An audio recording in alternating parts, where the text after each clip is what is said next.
వేదాహమేతం పురుషం మహాంతం ఆదిత్యవర్ణం తమసా పరస్తాత్ తమేవ విదిత్వా అతిమృత్యుమితి నాన్యః పంథా విద్యతే యనాయ నాన్యః పంథా విద్యతే యనాయ. ఓం శాంతి శాంతి శాంతి. ఓం. ఈ యొక్క ఉపనిషత్ జ్ఞాన గంగా అధ్యాత్మ సత్సంగానికి వచ్చేసినటువంటి వారందరికీ నమస్తే, స్వాగతం, సుస్వాగతం. సూటిగా రెడ్డప్ప గారు మీరు కామెంట్ పెట్టారు కదా వీడియోల పట్ల, అది నేను నిన్న చూసుకోలేదు, అందుకే చెప్పలేకపోయాను. ఎందుకంటే ఇక ఆశ్రమంలో పని ఎక్కువగా ఉంటుంది కాబట్టి. చెప్పండి దాని గురించి.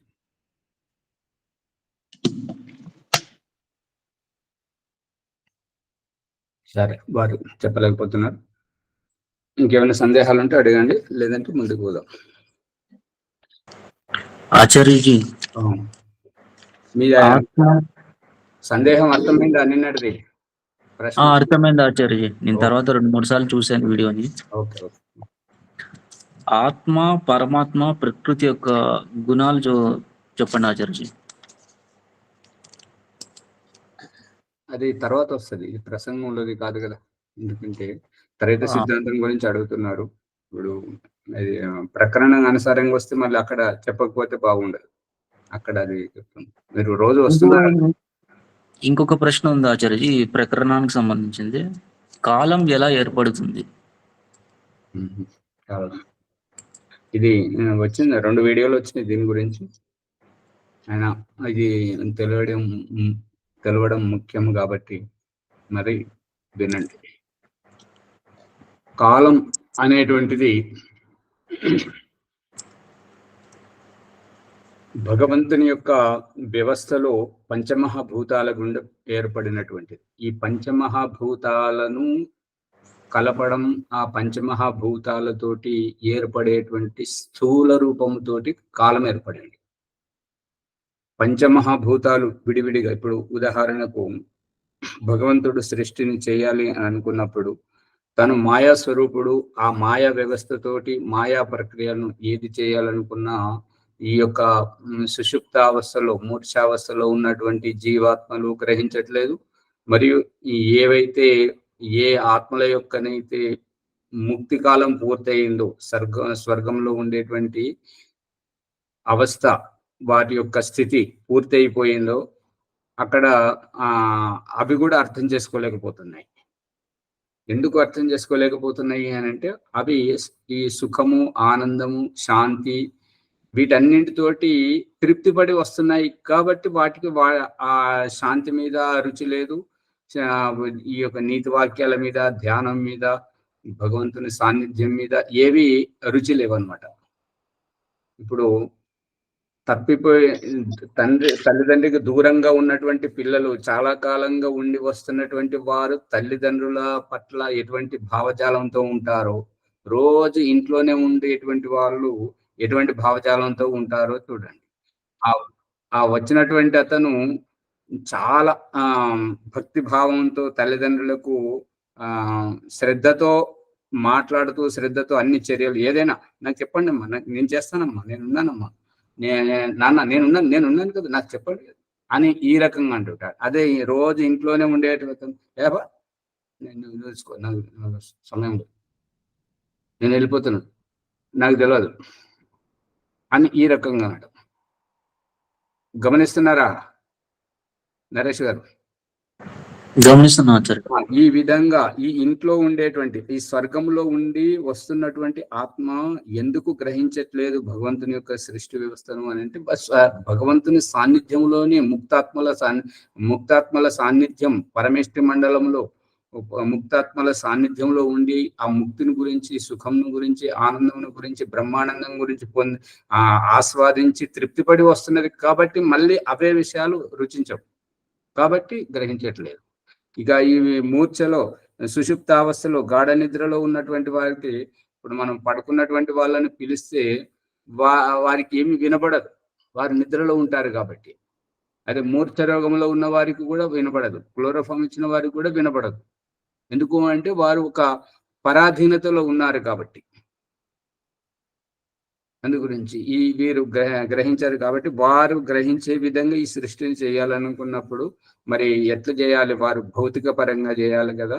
అందుకని కొద్దిగా ఆలోచించే అది చూసేసరికి ఏంటంటే, ప్రకృతి సత్వ రజస్సు తమస్సు ఈ మూడిటిలో విడివిడిగా పడి ఉన్నది అన్నట్టుగా. అయితే ఇది ప్రకృతి అయితే చాలా ఉపయోగకరంగా ఉంటుంది అని చెప్పేసి ఆ సత్వరజస్ తమస్సును ప్రేరేపించేసరికి ఆ మూడు ఒకటైపోయాయి. ఆ మూడిటి యొక్క రూపమే ప్రకృతి. ఆ ప్రకృతిని అడిగాడు, అమ్మ నేను ఇట్లా ఇది సృష్టి వ్యవస్థ చేయాలనుకున్నాను, నాతో పాటు నువ్వు ఏకీభవిస్తావా అని అంటే, స్వామి నన్ను మీరు గుర్తించడమే నా జన్మధన్యమైపోయింది, ఇంకా మరి నేను మీకు సహకరించకపోవడం, ఏకీభవించకపోవడం అనేటువంటి మాటే లేదు, మీరు ఆదేశించండి నేనేం చేయాలో అని ప్రకృతి సమ్మతి తెలియజేయగానే ఆ వికృతితోటి ఈ యొక్క జీవాత్మల యొక్క శరీరాలను పంచమహాభూతాలను సంఘటితం చేయడం, అణువుతోటి జీవాత్మలను కలపడం, ప్రకృతి యొక్క వికారమైనటువంటి అనురూపం పంచమహాభూతాలతోటి తన్మాత్రలతోటి కలపడం, దీని ద్వారా కాలం ఏర్పడింది. అదే దీనిని భగవంతుడు మనకు ప్రత్యక్షంగా చూపిస్తున్నాడు. ఎలా చూపిస్తున్నాడు అంటే, విత్తనం తీసుకుపోయి భూమిలో పెట్టండి, భూమి దానిని తన హక్కున చేర్చుకుంటుంది, బయటకు ఒక్కనివ్వదు, బయటకు కనపడనివ్వదు. నీరు వచ్చేసరికి అది ఉబ్బిపోతుంది కాబట్టి ఇక ఎంత దాపరికం చేసుకున్నా కూడా దాగకుండా పొట్ట అనేటువంటిది ఇట్లా ఉబ్బిపోతుంది. చూసారా, విత్తనం మీద మట్టి ఇట్లా ఉబ్బిపోతుందా లేదా? ఆ రకంగా ఆ నీరు దానిని ఉబ్బింపజేసింది. ఇంకా గాలి దానిలో ఊపు తీసుకొచ్చింది. సూర్యకిరణం వచ్చేసి ఆ యొక్క విత్తనం యొక్క పై పొరను పగలగొట్టింది. పగలగొట్టేసరికి దాంట్లోంచి మొలక అనేటువంటిది బయటకు వచ్చింది. అర్థమవుతుందా? ఇదంతా ఏది దాపరికం లేదు, అంత ప్రత్యక్షంగా చూపిస్తున్నాడు భగవంతుడు. జరిగేది లోపలనే అయినా ఆ లోపల జరిగేదాన్ని ఈ ఆ రూపకంగా కాకుండా ఇంకొక రూపకంగా చూపిస్తున్నాడు. ఇప్పుడు గర్భంలోకి వెళ్ళినటువంటి జీవాత్మ తల్లి శరీరంతో ఏ రకంగా ముడిపెట్టుకుంటున్నదో, పిచ్చుకలు చెట్ల మీద గూడు పెట్టుకునేటప్పుడు చెట్టుతోటి సంబంధం కలుపుతున్నాయి కదా ఆ రూపకంగా. సరే, అది ప్రసంగం వేరు. ఇప్పుడు మనకు కావలసినటువంటిది ఏంటంటే, ఈ కాలం అనేటువంటిది ఏ రకంగా ఏర్పడుతుంది అనే దానికి ఈ పంచమహాభూతాల సంయోగంతో ఏర్పడేదాన్ని కాలం అంటుంటారు. ఇప్పుడు చూడండి, పాలు తాగక ముందు, పాలు తాగిన తర్వాత, అన్నం తినకముందు, తిన్న తర్వాత, విసర్జన చేయకముందు, చేసిన తర్వాత మనం శరీరం మార్పు కనిపిస్తుంది కదా, దాంతో మనకు జీవితం వస్తుంది కదా, అదే కాలం. ఇప్పుడు ఈ విత్తనము భూమిలో వేసి మొలకెత్తేటువంటి వైవిధ్యం ఎందుకు చెప్పడం జరిగింది అంటే, అది కాలముతోటే ముడిపడి ఉన్నది కాబట్టి, ఆ కాలం అనేటువంటి అన్నంతో జత కడుతుంది అనమాట. అందుగురించి ఆ కాలము ఈ యొక్క భూమి హక్కున చేర్చుకునేటువంటి వైవిధ్యం కొంతకాలం, మరియు నీరు వచ్చి దాన్ని అణువు తడిపినప్పుడు అది ఉబ్బిపోవడం ఇంకొక కాలం, మరియు దాని తర్వాత గాలి వచ్చినప్పుడు దానిలో కదలిక అణువులో మార్పు చెందింపజేయడం అది ఇంకొక కాలం, సూర్యరశ్మి వచ్చి దాని పై పొరను పగలగొట్టింపజేయడం అది ఇంకొక కాలం, దానిలోంచి మొలక పైకి రావాలంటే పైన ఆకాశం ఉండాలి కదా, ఖాళీగా ఉంటేనే మొలక వస్తుంటది, ఖాళీగా లేకపోతే మొలక రాదు. అందుగురించి ఆ ఆకాశం గురించి అంటే పంచమహాభూతాల యొక్క సాన్నిధ్యంతో ఈ యొక్క అన్నం అనేటువంటిది తయారవుతుంది. ఆ అన్నముతోటే మన శరీరం తయారవుతుంది. ఈ రకంగా మనకు ఆయుష్ అనేటువంటిది లభించింది. ఈ రకంగా మనకు కాలం అనేటువంటిది ముడిపడి ఉంది. ఈ కాలమే ఋతువులుగా, ఆ ఉత్తరాయణం దక్షిణాయనముగా, సంవత్సరముగా, ఈ రకంగా ఆయుష్ అనేటువంటిది మనకు లభించింది. పట్టుకుంటున్నారా? పట్టుకుంటుంది ఆచార్యజీ. అదే అందుకని పంచభూతాలతోటి ఏర్పడింది కాలం. పంచభూతాలతో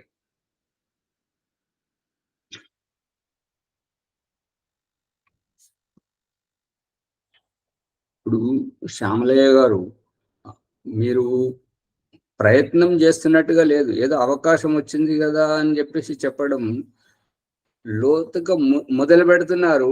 ఆ విషయాన్ని వదిలిపెట్టేసి మళ్ళీ బయటకు వచ్చేసి తండ్రి శరీరం నుండి ఇలా రావడం, తల్లి గర్భంలో మళ్ళీ ఇటు ఈ స్థూలానికి వచ్చేస్తున్నారు. సూక్ష్మాన్ని వదిలిపెట్టి స్థూలానికి వచ్చేస్తున్నారు, బయటకు వచ్చేస్తున్నారు. విషయాన్ని పట్టుకున్నప్పుడు అక్కడే ఉండాలి, అదే విషయాన్ని చెప్పాలి. 2 మాటలు చెప్పండి, లోతుగా చెప్పండి, ఇతరులను ఆలోచింపజేసే విధంగా చెప్పాలి. సమయాన్ని కాలక్షేపం చేసే విధంగా చెప్పకూడదు. అలా చెప్పినప్పుడే విషయం లోతుగా అర్థమవుతుంటది. వరలక్ష్మి గారు పట్టుకుంటున్నారు కాబట్టి, జాగ్రత్తగా వింటున్నారు కాబట్టి వారికి ఈ సందేహం వచ్చింది కదా, మునిగారు మీరు ఎందుకు చెప్పట్లేదు, సమాధానం చెప్పాలి అని వారు అంటున్నారు. అది తప్పులేదు. మనం అట్లా జాగ్రత్తగా సావధానంగా ఉన్నప్పుడే మనం పట్టుకోగలుగుతుంటాం. అదే మనం ఎదుటి వారిది పట్టుకుంటున్నాం కాబట్టి మనవి కూడా ఇంకొకరు పట్టుకుంటారు. అది గమనించాలి. మళ్ళీ నరేష్ గారు తొందరపడుతున్నారు. మీరు మాట్లాడేటప్పుడు వేరే వాళ్ళు ఎవరు రాలేదు మధ్యలో, మరి వేరే వారు చెప్తున్నప్పుడు మీరు ఎందుకు మధ్యలో వస్తున్నారు? సహనం, ఓర్పు, నెమ్మదిగా ఉండాలి. మళ్ళీ మనకు అవకాశం ఇచ్చినప్పుడు దాన్ని సవరించుకోవచ్చు. వాళ్ళు మనల్ని హెచ్చరిస్తున్నారు, మన తప్పుల్ని గుచ్చి చెప్పట్లేదు, మనల్ని తక్కువ అంచనా వేయట్లేదు. వారు అర్థమవుతుందా? అన్ని బాగా చెప్పారు అని చెప్పేసి చెప్తున్నారు, ఒక్కటే పొరపాటు ఉందని చెప్పేసి హెచ్చరిస్తున్నారు. కాబట్టి మనం మధ్యలో చెప్పకూడదు. వారికి పూర్ణ స్వేచ్ఛని ఇస్తే వారు చెప్పాలనుకున్నది బయటకు వస్తుంది, స్పష్టమవుతుంది. ఇప్పుడు బృహదారణ్యక ఉపనిషత్తు 1వ అధ్యాయము 5వ బ్రాహ్మణము. ఈ 5వ బ్రాహ్మణంలో 16వ ప్రసంగం నడుస్తున్నది, చూడండి. అత త్రయో వావా లోక మనుష్యలోక. హిందీలో ఇప్పుడు నేను కర్నాటకలో ఉన్న, హిందీలో పేజ్ నెంబర్ సంస్కృతం మీద చెప్తుంది కదా అందులో.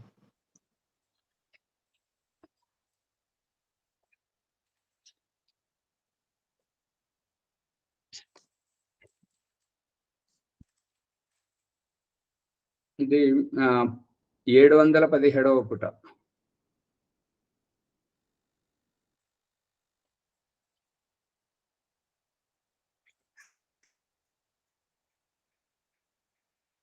అథ త్రయో వావ లోక, ఈ 3 లోకాల గురించి చెప్తున్నాడు. ఒకటి మనుష్యలోకం, ఇంకొకటి పితృలోకం, ఇంకొకటి దేవలోకం. ఈ రకంగా 3 లోకాలు ఉన్నాయి. ఈ మనుష్యలోకం ఏమిటి అని అంటే, మననశీలురైనటువంటి వారందరి లోకం ఒకటి. అంటే సజీవంగా ఇప్పుడు శైశవావస్థ నుంచి ఎదుగుతున్నటువంటి వారిది వయోవృద్ధావస్థకు వెళ్ళే లోపల.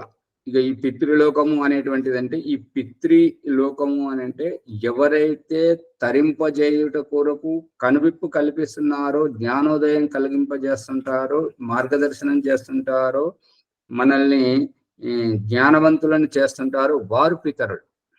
అంటే చనిపోయిన వారా, బతికున్నవారా? బ్రతికున్న వారే కదండి. బ్రతికున్న వాళ్ళు ఎందుకు, చనిపోయిన వాళ్ళు పితరామాస అని చెప్పేసి అంటుంటారు కదా, మరి దానికి సమాజంలో ఉన్నది కదా. చనిపోయిన మనను జ్ఞానవంతులను చేసేట వాళ్ళు వాళ్ళు బ్రతికుంటేనే మనకు జ్ఞానోపదేశం చేస్తుంటారు, మార్గదర్శనం చేస్తుంటారు, మనకు తప్పు చేస్తున్నప్పుడు హెచ్చరిస్తుంటారు, మేల్కొల్పుతుంటారు. కాబట్టి ఆ రకంగా జ్ఞానోదయం కలిగింపజేసి మనల్ని తరింపజేసేవారు పితరులు. అందుకే దయానంద సరస్వతి చెప్తుంటాడు ఏంటంటే, చనిపోయిన వారు ఎలా తినగలుగుతారు? ఈ పిండాలు ఇవన్నీ పెట్టడం, శ్రాద్ధాలు పెట్టడం. ఆ శ్రాద్ధం అంటే శ్రద్ధతో చేసేదాన్ని. శ్రద్ధతో ఎవరికి చేయాలంటే బ్రతుకున్న వారికి చేయాలి అనేటువంటిది సారాంశం. అటువంటి పితృలోకం అంటే ఎవరైతే మనల్ని తరింపజేస్తుంటారో, అనుభవం చెప్పాలి. అందు గురించి పిల్లలకు నీతులు చెప్పకూడదు. నీతులు చెప్తే మనం వారికి దూరమైన వాళ్ళం అవుతుంటాం. కాబట్టి వాళ్లకు నీతులు చెప్పకుండా అనుభవాన్ని చెప్పాలి. ఆ నీతులు ఏంటంటే, ఒక చెట్టు కొట్టినప్పుడు దాంట్లో ఆ కొమ్మలు దాన్ని అంతా శుద్ధి చేయడం, ఆ కర్రను తీసుకోవాలన్నప్పుడు అవన్నీ శుద్ధి చేయడం అనేటువంటిది నీతులు. అనుభవం అనేటువంటిది మూలమైనటువంటి ఆ కర్ర. అర్థమవుతుందా? అందు గురించి ఇప్పుడు మనం వంట చేయాలన్నప్పుడు బియ్యంలోంచి రాళ్ళు ఏరడం, ఆ యొక్క వరి పొట్టు అవంతా చెరగడం, బియ్యం కడగడం, ఇదంతా ఏంటంటే ఇది నీతులు అని. ఆ యొక్క వంట చేసేది ఏంటంటే శుద్ధమైనటువంటి బియ్యం.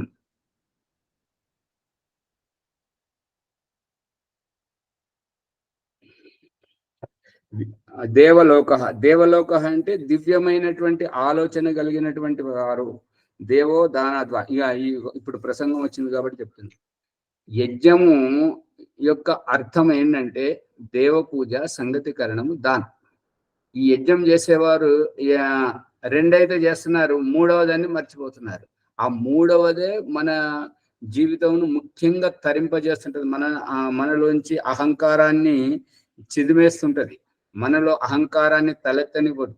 ఆ మూడవదే మనల్ని తరింపజేస్తుంటది అనమాట. చేతులు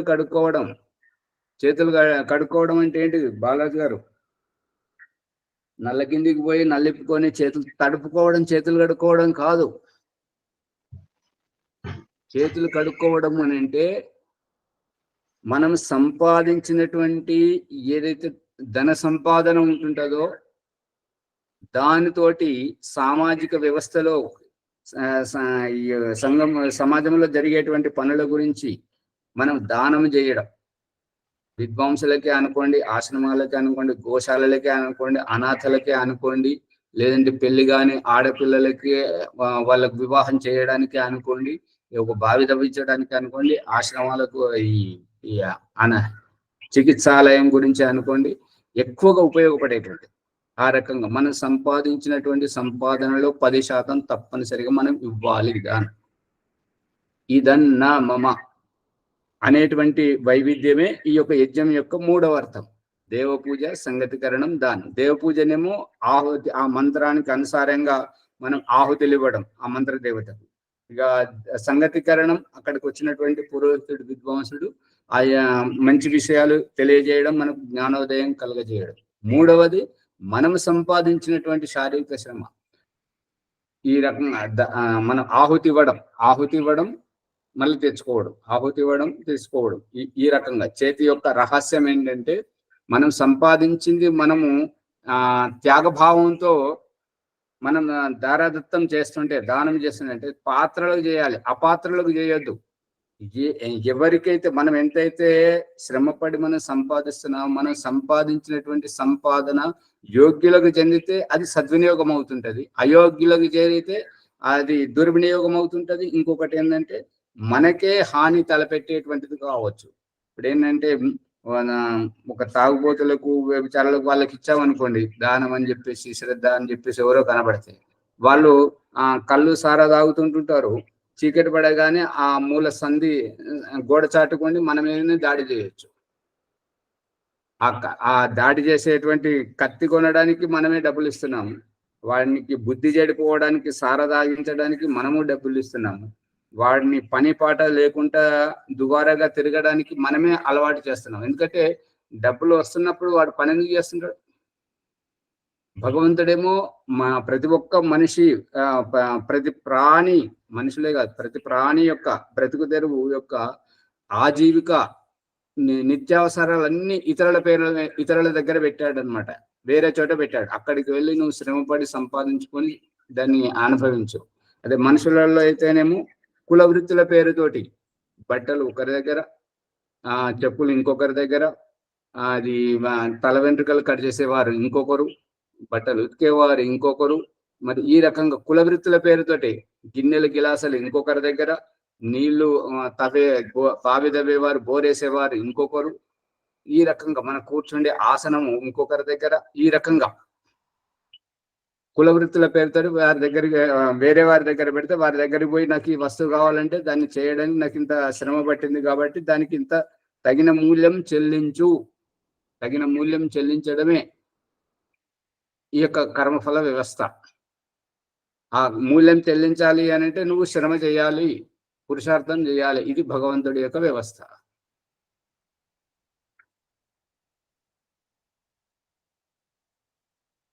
ఈ దేవలోకం అంటే విద్వాంసులు, ఋషులు, యోగులు, ఈ యొక్క పండితులు, ఆచార్యులు, వీరు పేరుతోటి ఉన్నవారు కాదు. సాధువులు, వీరు పండితులు, ఆచార్యులు పేరు పెట్టుకున్నవారు కాదు.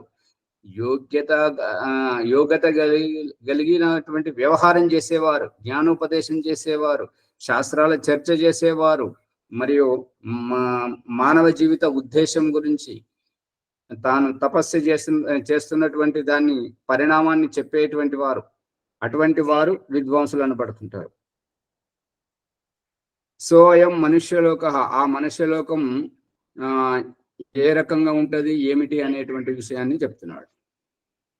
పుత్రేనైవ జయ్యో నా అన్యేన కర్మణ. ఈ యొక్క మనుష్యలోకంలో ఉండేటువంటి వారు, ఈ మనుష్యలోకం నడిచేది ఏ రకంగా అంటే పుత్రేనైవ, పుత్ర సంతానంతో నడుస్తుంటది ఈ మనుష్యలోకం అనేటువంటిది.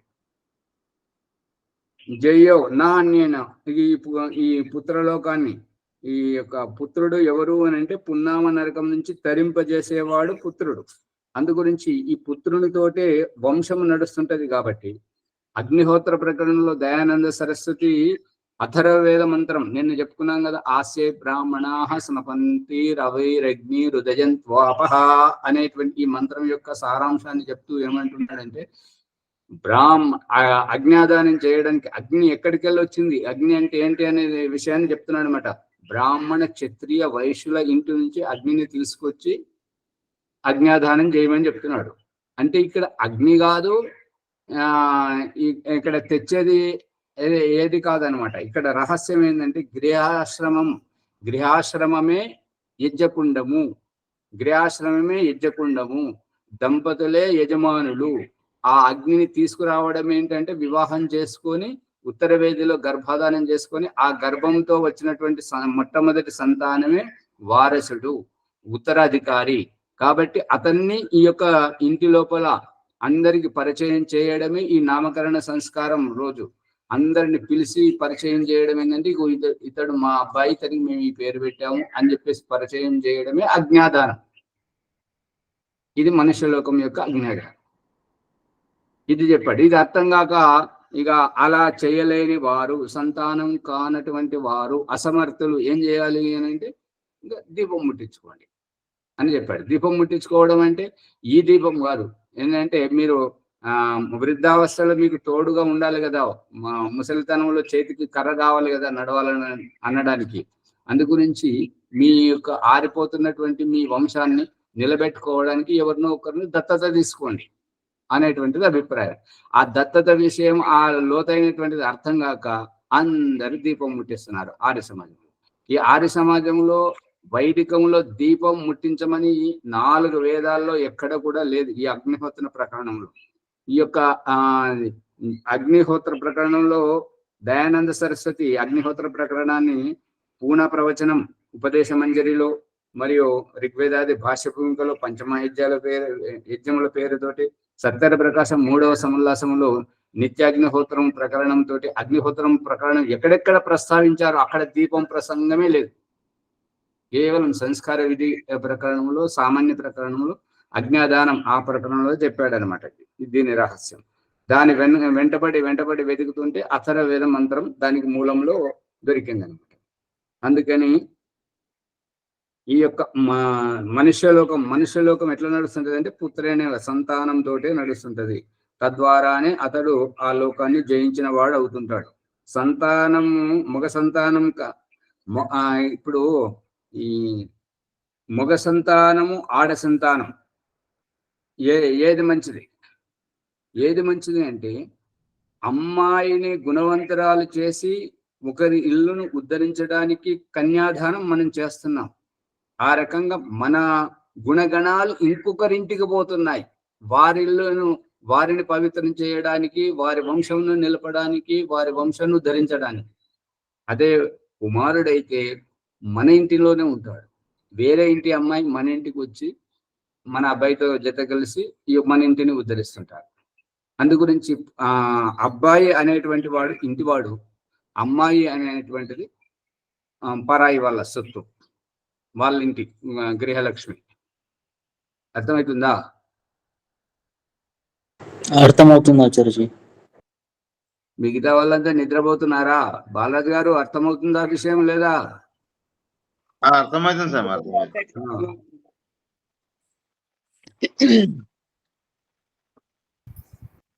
కర్మణ పితృలోకో విద్యయ దేవలోక. ఈ కర్మ అంటే సేవాభావంతో వాళ్ళు చెప్పినటువంటి విషయాన్ని ఆచరించేటువంటిది పితృలోకం. పితృలోకం అంటే ఎవరైతే అనుభవాన్ని చెప్తూ పిల్లలకు ఇబ్బంది కలగకూడదని చెప్పేసి అనుభవాన్ని చెప్పేటువంటి ఆ పితృలోకం, వాళ్లకు శ్రద్ధతో చేసేటువంటిది కర్మ. ఈ కర్మ ఇప్పుడు నీతులు చెప్పి ఎదురు దెబ్బలు తగిలించేటువంటి వారు, సామాజిక పరిస్థితులతోటి అనుక్షణం ముప్పు తిప్పలు పడేటువంటి పిల్లలు తల్లిదండ్రుల ఆజ్ఞలో ఉంటారా? లేదంటే అనుభవం చెప్పినటువంటి తల్లిదండ్రుల రహస్యాన్ని తెలుసుకొని వాళ్ళ తల్లిదండ్రుల యొక్క మర్మాన్ని గుర్తుపట్టేటువంటి పిల్లలు తల్లిదండ్రుల ఆజ్ఞలో ఉంటారా? అనుభవం చెప్పిన వాళ్ళు ఆచార్య. అందుకనే మీరు మీ పిల్లలకు మంచి వాళ్ళు అనిపించుకుంటే, మీరు మీ పిల్లలు గొప్ప వాళ్ళు కావాలనుకుంటే, మీరు బ్రతికుండగా మీ పిల్లలు ఇబ్బంది పడకూడదు అనుకుంటే మీరు అనుభవాన్ని మాత్రమే చెప్పండి. లేదంటే మౌనం ఉండండి, వారి జీవితం వారు జీవించండి, వేలు పెట్టకండి. ఎందుకంటే ఇక పుట్టగానే చనిపోయినటువంటి తల్లిదండ్రుల పిల్లలు అనాథలుగా పెరుగుతారు కదా. సామాజిక ఎదురు దెబ్బలు ఆ పరిస్థితులు వచ్చినప్పుడు ఇక ఆ రకంగా మోడువారి పోయి ఉంటారు. మోడువారి పోవడం అంటే చెప్పేవారు లేరు కాబట్టి ప్రతిదానికి ఇబ్బందులు ఎదుర్కోవడం. అదే చెప్పేవారు ఉన్నారనుకోండి, చాలా జాగ్రత్తగా మంచి ప్రేమ భక్తి భావంతో శ్రద్ధతోటి వాళ్ళు ఎదుగుతుంటారు. ఓం ఆచారి, మనకు అంత అవసరం అనుకుంటేనే చెప్పాలి, లేకుంటే చెప్పరాదు. దానికి ఒకటి ఉదాహరణ, మాటి మాటి కొట్టే జుటమ్మ కూడా అన్నట్లా ప్రతిదానికి మనం వాళ్ళను టచ్ చేసుకుంటా ఏళ్ళు పెట్టుకుంటా ఉంటే వాళ్ళు కూడా మనం తక్కువ అంచనా వేస్తారు. మనం అంటే ఇక్కడ పితరులు అన్న శబ్దానికి అర్థం ఏంటంటే తరింపజేసేటువంటి అనుభవం. నీతులేవో ఎక్కువ చెప్పాల్సి వస్తుంది, అనుభవం ఒక్క మాటలో చెప్పాల్సి వస్తుంది. అనుభవానికి ఎక్కువ మాట్లాడాల్సిన అవసరం లేదు. మీరు చెప్పేది చాలా లోతుగానే ఉంది మా శ్యామలయ్య గారు. ఏంటంటే మన దగ్గర అనుభవం లేనప్పుడు, మీ మాట ఎప్పుడు వర్తిస్తుంది అంటే మన దగ్గర అనుభవం లేనప్పుడు వారికి జీవితాన్ని వారిని వదిలేస్తే, అవసరమైన అనుకున్నప్పుడు అమ్మ నాన్న నేను ఈ పని చేయాలనుకున్నాను, కనీసం ఇప్పుడైనా చెప్పు, ఏదైనా చెప్పు, నువ్వు ఇంట్లో ఉండి ఏం ఉపయోగం, మాకు ఏదైనా చెప్పాలి కదా అని వాళ్ళు మన దగ్గరికి వచ్చి అడిగినప్పుడు తప్పనిసరిగా చెప్పాలి. అంతేగాని కనబడుతున్నారు కదా అని, కళ్ళ ముంగట ఉన్నారు కదా అని చెప్పేసి ఎప్పుడు పడితే అప్పుడు ఇట్రా అట్రా ఇది అది అని చెప్తే వాళ్ళు ఏమంటారంటే, మేల్కొన్నారు, నన్ను ఎప్పుడైనా శ్వాస తీసుకొని ఇచ్చావా, నాకు ఎప్పుడైనా స్వతంత్రతను ఇచ్చావా, ప్రతిదీ నేను నడవాలన్నా నువ్వు చెప్పినట్టే, నేను బడికి వెళ్ళాలన్నా, ఏ బడికి వెళ్ళాలన్నా, ఏది చేయాలన్నా, ఒక ఒంటి మీద ఉన్న చొక్కా కొనుక్కోవాలన్నా కూడా నువ్వు ఎన్నుకున్నదే నేను వేసుకుంటున్నాను, కానీ నా ఇష్టానుసారంగా నన్ను ఎప్పుడైనా కొనుక్కొని ఇచ్చావా, నన్ను ఎప్పుడైనా అడిగావా అని చెప్పేసి వాళ్ళే మనల్ని నిలదీస్తుంటారు. అందుకని ఎప్పుడు పడితే వారికి అప్పుడు చెప్పకూడదు, వదిలేయాలి. అనుభవం చెప్పేటువంటి వారు మెదలరనమాట. ఆ అనుభవం, ఇప్పుడు ఆ అనుభవం ఎట్లుంటుంది అంటే, మనం 10 మాటలు చెప్పే దగ్గర ఈ ఒక్క మాటలో అనుభవం చెప్పినప్పుడు వాళ్ళు ఎన్ని కుప్పిగంతులు వేసినా, ఎంతమంది చెప్పుడు మాటలు విన్నా, సారాంశం అంతా మళ్ళీ మనం చెప్పిన కాడికే వస్తుంటది. కాబట్టి ఇక వేరే వాళ్ళ చెప్పుడు మాటలతో ప్రయోజనం లేదు, అమ్మ నాన్న మాట వింటే సరిపోతుంది అనేది వాళ్ళకి అవగాహన వచ్చిన తర్వాత మీరు ఎంత దూరం కొట్టినా వాళ్ళు పోరు, మిమ్మల్ని ఇంటి నుంచి బయటకు వెళ్ళగొట్టరు, వాళ్ళు మీకు దూరం కారు. ఎప్పుడు మీరు మాతోటే ఉండాలి, మీరు ఉంటేనే మాకు జీవితం అని చెప్పేసి వాళ్ళు గుర్తిస్తారు.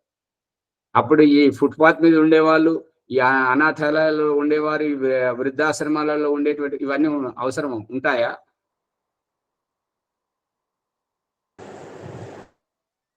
అందుకని పిల్లలను జాగ్రత్తగా చూసుకోవాలి.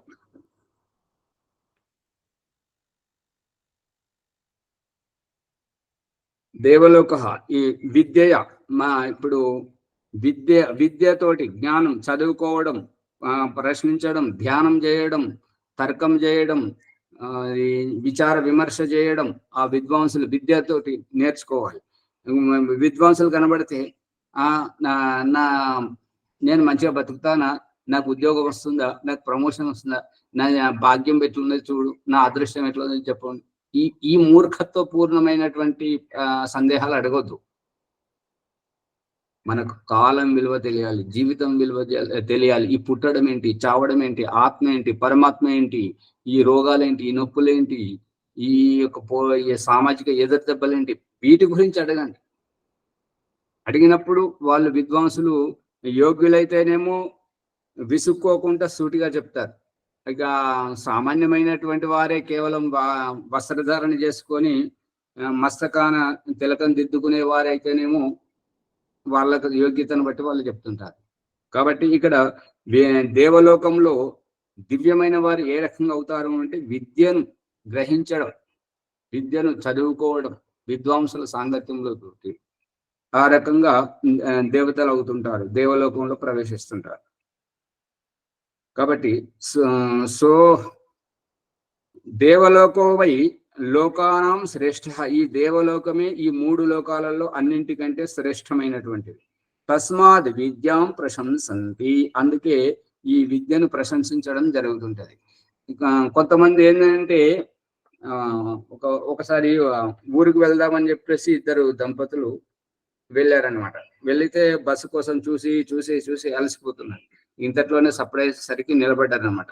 బస్సు వచ్చి ముంగట నిలబడేసరికి నెత్తి మీద ఒక మూట, సంకనొక పిల్లగాడు.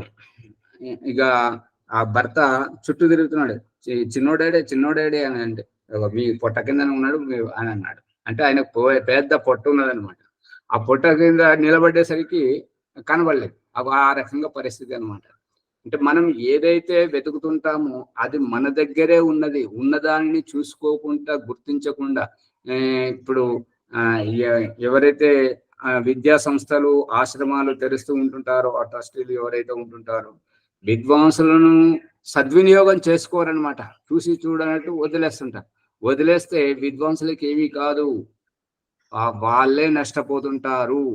అది ఎంతో కాలం జీవితం గడిచిపోయిన తర్వాత అప్పుడు తెలుస్తుంది, అయ్యో మాకు తెలియదు, ఇది ఇట్లనట అని చెప్పేసి అప్పుడు చేతులు గాలాక ఆకులు పట్టుకుంటే ఏమి ప్రయోజనం ఉండదు. అందుకని సంకల పిల్లాన్ని పెట్టుకొని ఊరంతా నింకినట్లా అన్నట్లా.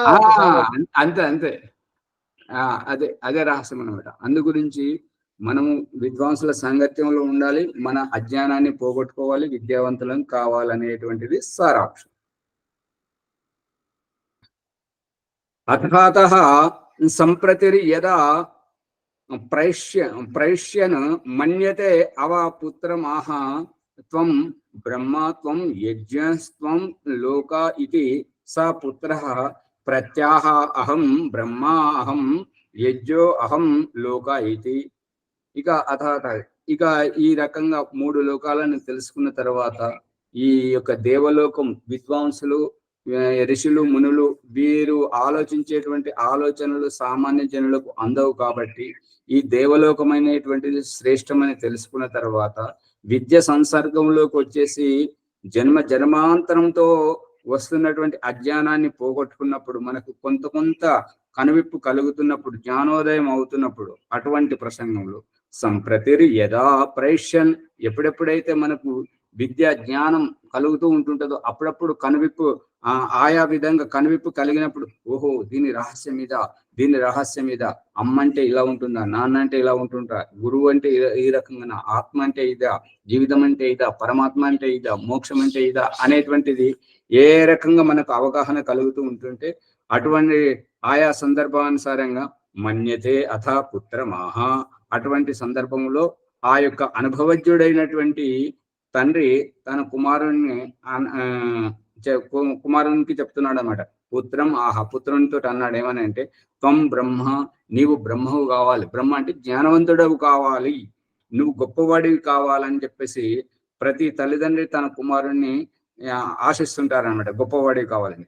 బ్రహ్మత్వం, నువ్వు గొప్పవాడు అవడమేంట్రా, నువ్వే గొప్ప, భగవంతుని యొక్క సందేశం ఏంటంటే మనల్ని పుట్టించాడు అనంటే ఇక మన ముందున్నటువంటి ఈ ప్లాట్ఫామ్ అంతా మనదే, మనకంటే తోపు ఎవరు లేరు. ఈ శాస్త్రాలన్నీ వట్టివే, ఈ శాస్త్రాలన్నీ వట్టివే, ఈ శాస్త్రాలన్నీ వట్టివే. ఎందుకు అని అంటే అది వారి పురుషార్థం. వారి పురుషార్థాన్ని అనుసరించి మనలో ఉండేటువంటి వైవిధ్యాన్ని ప్రదర్శించడం. ఇప్పుడు తల్లిదండ్రులు చెప్పిన మార్గంగా వెళ్ళడం ఒకటి, అది ఏంటంటే డూడు బసవన్న అంటే గంగిరెద్దు తల ఊపినట్టుగా ఆ రకంగా. ఈ దయానంద సరస్వతి చెప్పేటువంటిది, భగవంతుడు సూచించేటువంటిది అంతా ఇది ఏంటంటే నీవు అసమర్థంగా ఉన్నప్పుడు మాత్రమే తల్లిదండ్రుల సమక్షంలో, గురువు సమక్షంలో ఉండాలి. నువ్వు సమర్థమైన తర్వాత నీకు నిలబడాలి, నీవు ఇంకొక నలుగురిని నిలబెట్టాలి. వెలుగుతుందా పుష్పమ్మ గారు? బాలరాజు గారు పట్టుకుంటున్నారా రహస్యాన్ని? అందుకని మనము గొప్పవారిని కావాలి అని అంటే ఈ శాస్త్రాల మీద ఆధారపడి ఉండకూడదు. మన అభిప్రాయమే ఒక శాస్త్రం తయారు కావాలి. మన అభిప్రాయం మన పిల్లలకు, మన శిష్యులకు, మన బంధువులకు, మనల్ని ఆశ్రయించి మన మీద ఆధారపడ్డ వారికి ఒక అనుభవోపేతమైనటువంటి గిన్నిస్ బుక్ కావాలి. అటువంటి రహస్యాలను మనం పొందుపరచాలి. అదే రాబోయే తరాల వారికి అదొక శాస్త్రం అవుతుంటది. ఆ రకంగా తయారైనవే ఈ ఉపనిషత్తులు, ఈ దర్శన శాస్త్రాలు, ఈ యొక్క నీతి శాస్త్రాలు అన్నీ అంతే. కానీ ఆ శాస్త్రానికి కట్టుబడి ఉండేటువంటి వారంతా నా ఓం ప్రకాష్ భాషలో మూర్ఖులని చెప్తాను. ఎందుకంటే మనము ఎంగిలికి ఆశపడి ఎంగిలి ఆ చొల్లు కోసం ఆశపడి ఉండకూడదు. మన తెలివిని ఉపయోగించాలి. మన తెలివిని ఉపయోగించి మనము ఏదైతే ఆలోచిస్తున్నామో తప్పుగా ఉండకుండా విద్వాంసుల సాంగత్యంలో ఉండి నాకు ఈ రకంగా ఆలోచన వస్తుందండి, ఇది ఎంతవరకు సరైనటువంటిది అనేటువంటిది అద్దంలో ముఖమును చూసుకొని అద్దంలో ప్రతిబింబాన్ని చూసుకొని ముఖ కవలికలు సవరించేటట్టుగా శాస్త్రాన్ని వాడుకుంటే గొప్ప మేధావులు అవుతుంటారు. భగవంతుడు మనకిచ్చాడు ఈ అవకాశాన్ని, మన ముందు పెట్టాడు ఈ యొక్క పరిస్థితులను. నువ్వు ఈ పరిస్థితుల్లో నెగ్గాలి. ఎటువంటి పరిస్థితి ముందు కూడా తల వంచకూడదు. ఇది నీ ప్లాట్ఫారం. ఈ శాస్త్రం నీకు మార్గదర్శనం మాత్రమే చేస్తాయి, నడుచుకోవాల్సింది నువ్వే. వెలుగుతుందా? ఎవరు మాట్లాడతలేరు దేవుడా.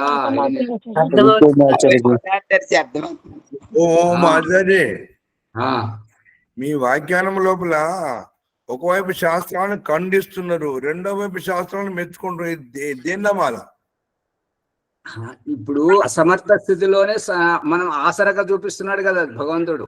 మనల్ని బాల్యంలోనే గురువు దగ్గరికి పంపిస్తున్నాడు, శైశవావస్థలోనే తల్లిదండ్రుల సంరక్షణలో ఉంచుతున్నాడు. ఆ తర్వాత మనమే పెళ్లి చేసుకున్న తర్వాత మనమే పిల్లల్ని కంటుంటాం కాబట్టి మనమే తల్లిదండ్రులం అవుతుంటాం.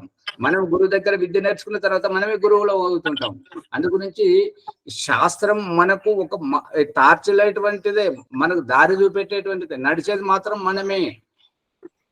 అదే అనుభవం తెలుస్తుంది. అనుభవాన్ని పెంచుకోండి. జీవితాన్ని వ్యర్థం కానివ్వకూడదు. ఈ పడుకోవడం, తినడం, సంతానాన్ని కనడం, ముసలి వాళ్ళు అవ్వడం, చనిపోవడం అనేటువంటిది పశుపక్షులకు మన ముందర పెట్టాడు కదా భగవంతుడు. నువ్వు వాటితో సమానం కాదు, నువ్వు మనుష్యుడవు, మననశీలుడవు, నువ్వు గొప్పవాడివి. ఈ ప్లాట్ఫారం నీదే. నువ్వు ఏమి కావాలనుకుంటున్నావో నిరూపించి చూపించు. నీకే పూర్తిగా అవకాశం.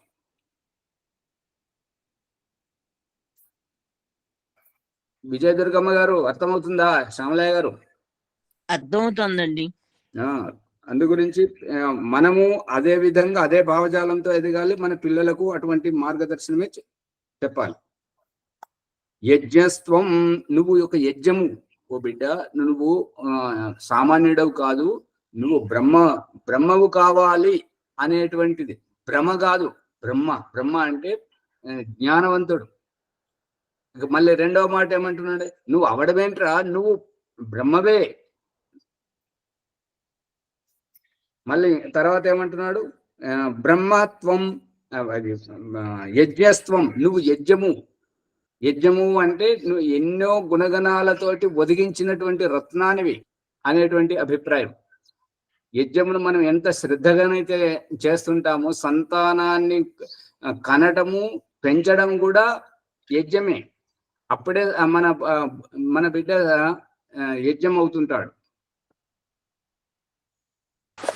ఉత్సాహవంతులు చేయటం వంటకాన్ని బట్టి పిల్లలకు కూడా స్ఫూర్తి వస్తుంది కదా.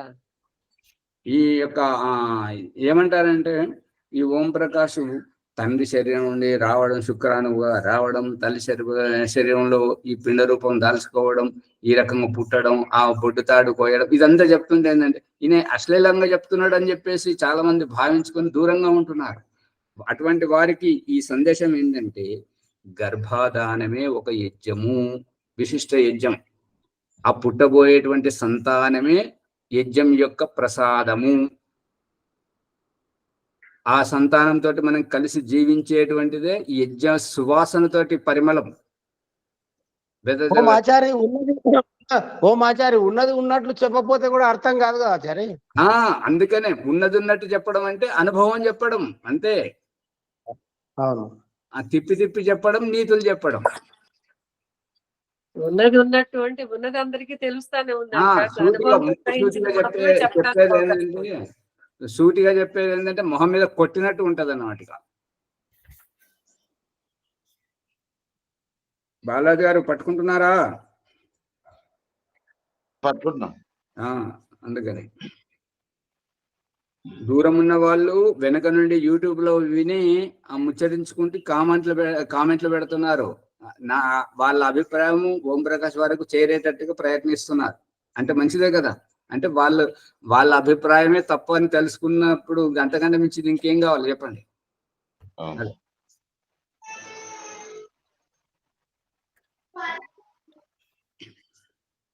యజ్ఞస్త్వం లోక, నువ్వు యజ్ఞమయం బిడ్డ, నువ్వు యజ్ఞం ఎంత గొప్పదో నువ్వు కూడా అంత గొప్పవాడివి అంటే సంతానాన్ని యజ్ఞంతో పోల్చడం. స పుత్ర ప్రత్యాహ, ఆ పుత్రుడు తన తల్లిదండ్రికి సమాధానం ఇస్తున్నాడు. ఏమని అంటే అహం బ్రహ్మాహం యజ్ఞోహం లోక, నేను జ్ఞానవంతుడను, నేను ఈ యజ్ఞం ఎంత పవిత్రమో నేను కూడా మా అమ్మ నాన్నకు అంత పవిత్రం, అంత గొప్పవాడిని అనేటువంటిది. ఈ యొక్క యజ్ఞం చేసినటువంటి యజమానులు వారు ఎంత గొప్పగా తాము భావించుకుంటారో ఆ విధంగా ఈ సంతానము అనేటువంటి వ్యక్తి తల్లిదండ్రుల యొక్క గొప్పదనంతో ఎదిగి తమను తాము అంత గొప్పగా ఊహించుకుంటారు. యద్వై కించ అనూక్తం తస్య సర్వస్య బ్రహ్మయేతి ఏకత. యద్వై ఇంకా ఏదైతే ఏ కొంచెమైతే అనూక్తం చెప్పేటువంటిది ఒకటైతే చెప్పకుండా అనూక్తం అంటే చెప్పకుండా చూసేటువంటిది. ఇప్పుడు తల్లిదండ్రి దగ్గరికి పిల్లల్ని దేవుడు ఎందుకు పంపిస్తున్నాడు, గురువు దగ్గరికి శిష్యుణ్ణి ఎందుకు పంపిస్తున్నాడు అనేటువంటి అభిప్రాయం యొక్క సారాంశం ఏంటంటే వాళ్ళు చెప్పేది ఏం చెప్తున్నారో వారి వ్యవహారంలో ఉన్నదా లేదా చూడు అని చెప్పేసి తల్లిదండ్రుల దగ్గరికి పిల్లల్ని పంపిస్తున్నాడు, గురువు దగ్గరికి శిష్యుని పంపిస్తున్నాడు. నువ్వు దగ్గరుండి చూడు.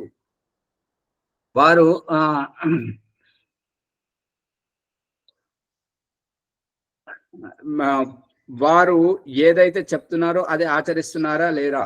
బాలాజీ గారు మీ మనవరాలు వచ్చారని చెప్తున్నారు కదా, వాళ్ళ చిన్నపిల్లలు ఉన్నప్పుడు మీరు గమనించండి.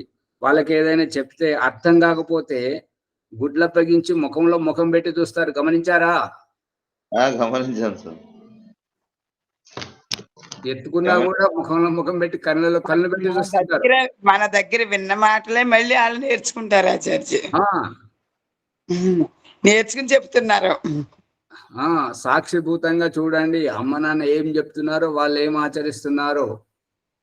అందు గురించి వాళ్ళు పిల్లలు చూస్తున్నారనేటువంటి భయంతో ఒక్కొక్కసారి ఏమంటారంటే తల్లిదండ్రి పిల్లలు చూస్తున్నారు, ఏం మాట్లాడుతున్నారు, అలా మాట్లాడకూడదు కదా, వాళ్ళు నేర్చుకుంటారు అని చెప్పేసి భయం. అంటే తమ తప్పును సవరించుకోవడానికి భగవంతుడు ఇక్కడే ఏర్పాటు చేశాడు. పుష్పమ్మ గారు పట్టుకుంటున్నారా? అవునాచార్య. గురువు దగ్గరికి శిష్యుడు పోయి, గురువా జ్ఞానం బోధిస్తున్నావు కదా, నేను నీతో పాటు ఉంటానని చెప్పేసి గురుకులంలో ఆశ్రమంలో ఉండడం ఏంటంటే, గురువు అతనేం చేస్తున్నాడు, మనకి చెప్పేది కూడా అతను చేస్తున్నాడా లేదా అనేటువంటి రహస్యం.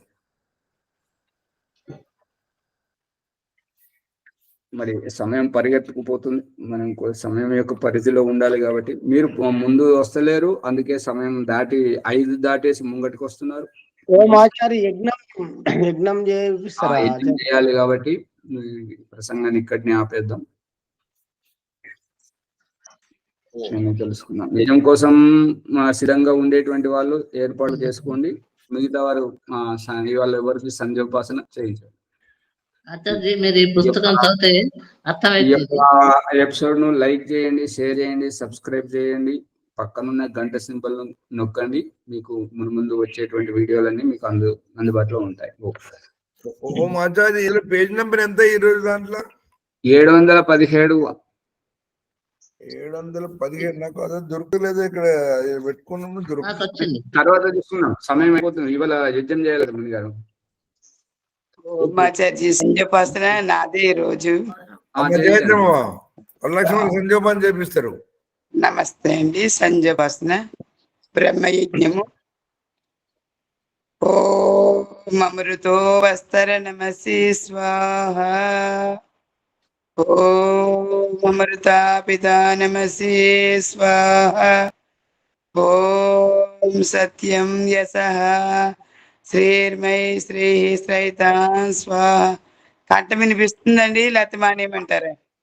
అమ్మగారు, మీరు బాధలో ఉన్నారు, నిద్ర సరిగా పోవట్లేదు, గొంతు కూడా సరిగా లేదు, విశ్రాంతి తీసుకుని ఇవాళ వేరే వారు సువర్చలమ్మ గారు చేయించండి.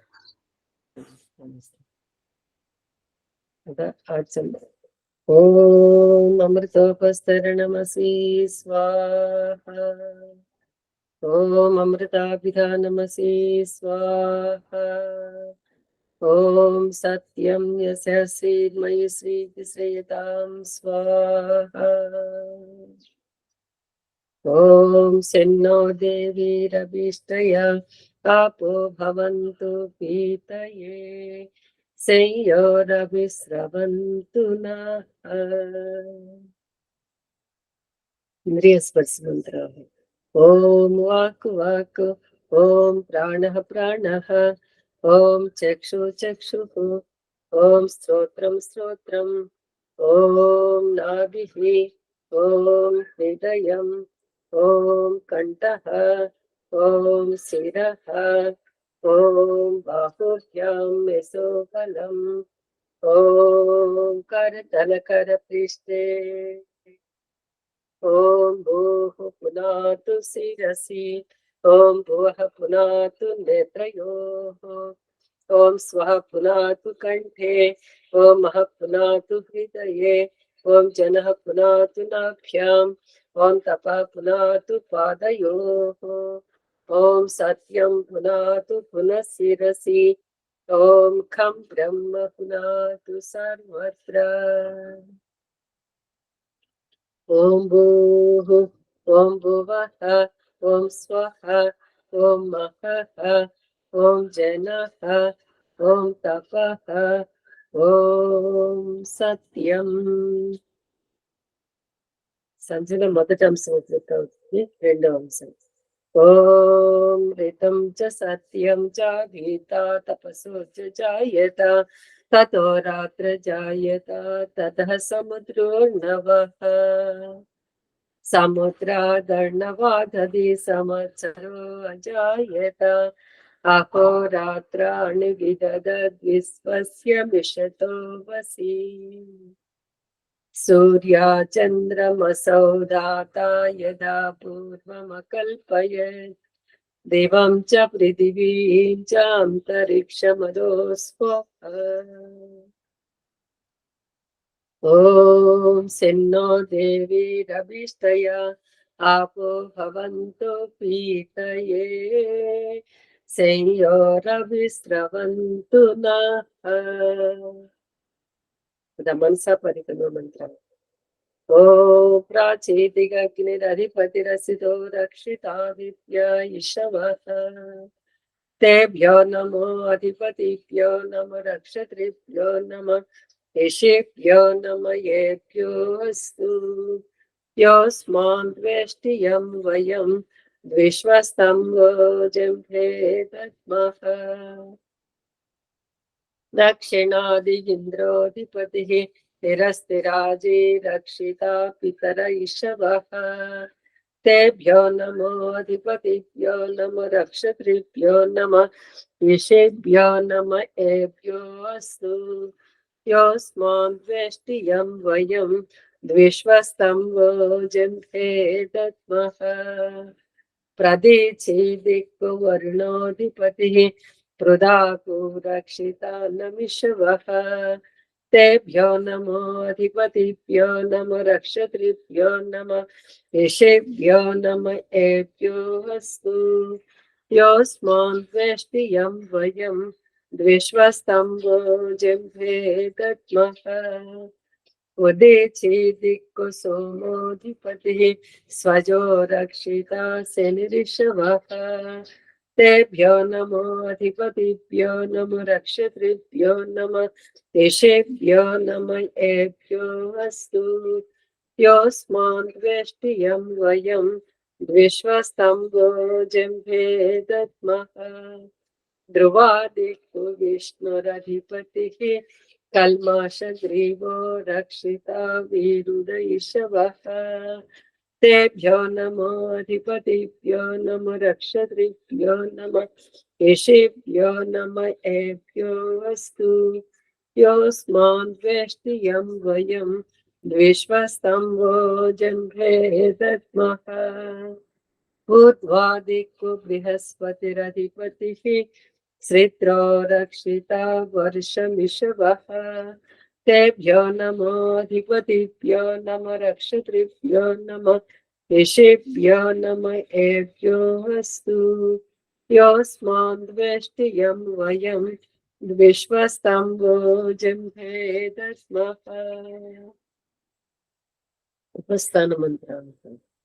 जात वेद से सुनवाम सोम मरातीयतो नीदहाति वेदः सनः पर्षदति दुर्गाणि विश्वानावेव सिन्धु नुरितात्यग्निः चित्रं देवानां मुदगदनेकं चक्षुर्मित्रस्य वरुणस्य अग्नेः आप्राच्छावा पृथिवी अंतरिक्षं सूर्यात्मा जगतस्तुषश्च उदुत्यं जातवेदसं देवं वहन्ति केतवः दृशे विश्वाय सूर्यम् उद्वयं तमसस्परिस्वाहा पश्यन्त उत्तरं देवं देवत्रा सूर्यमगन्म ज्योतिरुत्तमम्।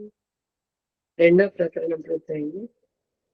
ఆ తర్వాత అక్షమంతుడు ఓం తచ్చక్షుర్దేవహితం పురస్తాత్ శుక్రముచ్చరత్ పశ్యేమ శరదాస్యతం జీవేమ శరదాస్యతం శృణ్యామ శరదాస్యతం ప్రబ్రవామ శరదాస్యతం అధీనాః స్యామ శరదాస్యతం భూయస్య శరదాస్యత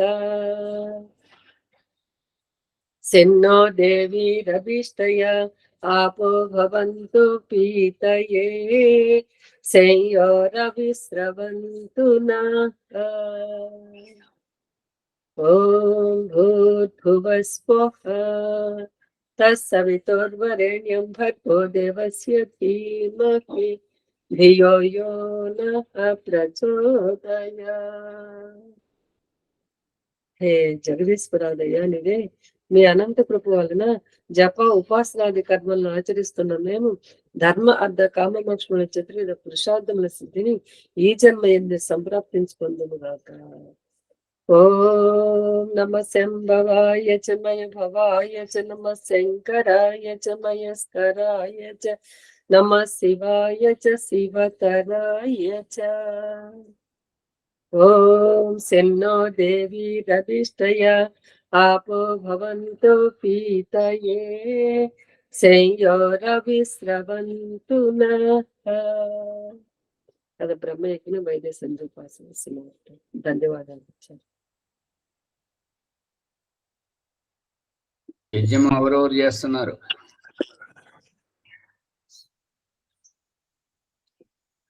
శ్యామలయ్య గారు మీరు ఒక్కరేనా?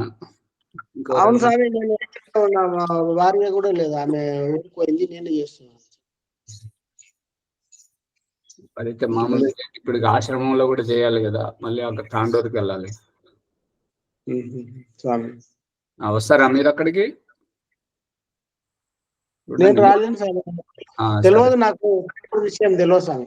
అదే ఉన్నది అక్కడ యజ్ఞం చేస్తున్నారు. సరే, శాంతిపాఠం చెప్పండి.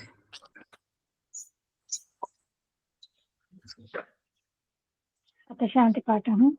ఓం దేవ శాంతి, అంతరిక్షం శాంతి, పృథివీ శాంతి, ఆపః శాంతి, ఓషధయః శాంతి, వనస్పతయః శాంతి, విశ్వే దేవాః శాంతి, బ్రహ్మ శాంతి, సర్వం శాంతి.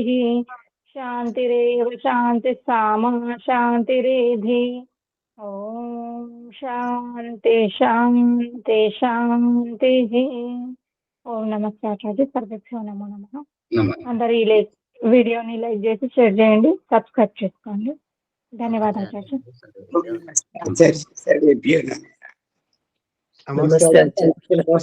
మరి నేను ఒక్కళ్ళు చేసుకుంటా స్వామి. సరే సరే, మీరు చేసుకోండి. మళ్ళీ తాండూరుకు రావడానికి కూడా ప్రయత్నం చేయండి, కార్ వస్తున్నారు. స్వామి ఫోన్ చేస్తాను.